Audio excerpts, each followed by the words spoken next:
When did you start playing and composing music? How old were you? Um, I started playing the cello.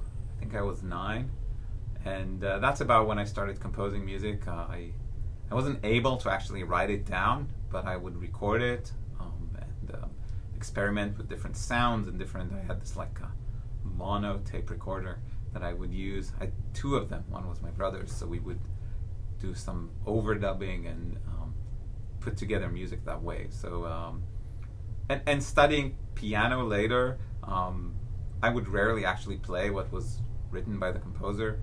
I would usually just change certain things, and even scales. I would never practice the same scale in both hands. So I think it was always more interesting for me to create something in music than try to perform something that someone else created.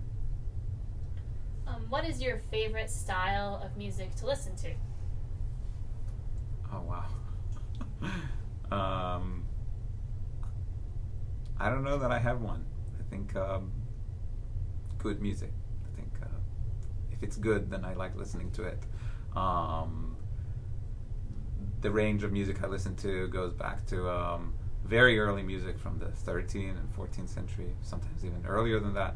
And I very much like, obviously, the classical and romantic composers, but of course 20th century music, music from different parts of the world. I grew up listening mostly to popular music, so I don't know that there's one style that I prefer categorically. And what is your favorite instrument to play and your favorite instrument to write music for? Oh, wow.